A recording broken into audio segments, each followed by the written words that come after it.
जिस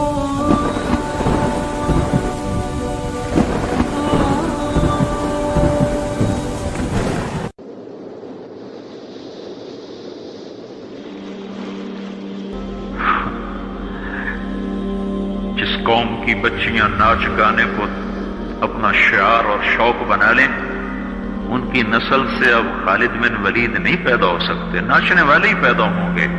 मोहम्मद बिन कासिम नहीं पैदा हो सकते, तारिक बिन ज़ियाद नहीं पैदा हो सकते। मुझे सलाहुद्दीन याद आया, मैं बहुत रोया। वो भी किसी मां का जना ही हुआ था। उसके जमाने में करक, एक हमारे पाकिस्तान में करक है, एक उर्दून में करक है। ऊंची पहाड़ी पर वो शहर है, बड़ा दुश्वार किला है। उस पर एक हुक्मरान था ईसा, उसका नाम था रिजनाल्ड। तो करक के करीब से काफिले गुजरते थे हज के।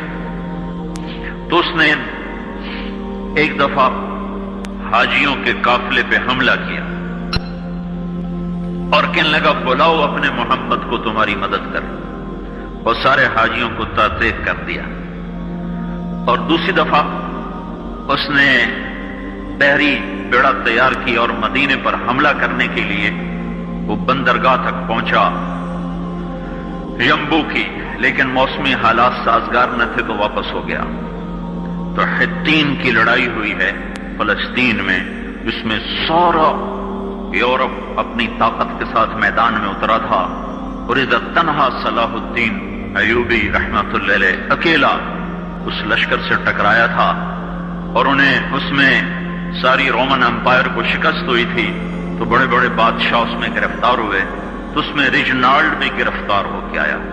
तो कोई 12 बादशाह थे रियासतों के जो सामने उसके पेश किए गए।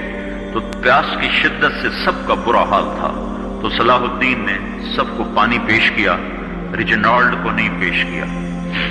तो यरूशलेम का जो बादशाह था हमफरे, उसने अपना पानी बचा के उसको दिया।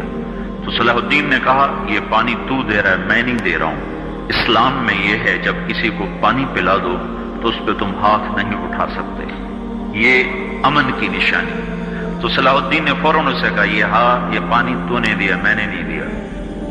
तो फिर उन्होंने रिजनाल्ड को इस्लाम की दावत दी कि तू मुसलमान हो जा, मैं तुझे दावत देता हूं। उसने इनकार कर दिया, मैं नहीं होता।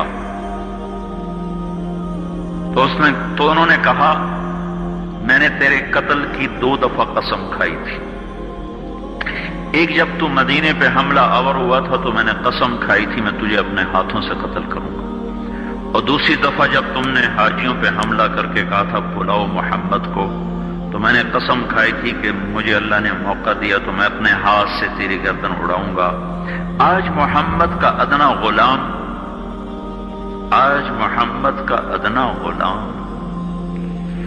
तेरी उस बात पर ये फरीजा अदा करने के लिए आ रहा है। और अपनी तलवार से उसकी गर्दन उड़ाई, वो पीछे लटक गई, पूरी नहीं उड़ी, पीछे लटक गई। खौफनाक मंजर बन गया। तो सारे बादशाहों पे कब कभी तारी हो। तो सलाहुद्दीन फरमाने लगे, हमारे मजहब में ये नहीं है, बादशाहों के साथ हम बादशाहों जैसा ही सलूक करते हैं, पर ये हुदूद से आगे चला गया था। अब मुझे ये किस्सा भूला हुआ था, मुझे इन्हीं हादसों में, इन्हीं हंगामों में वो याद आया।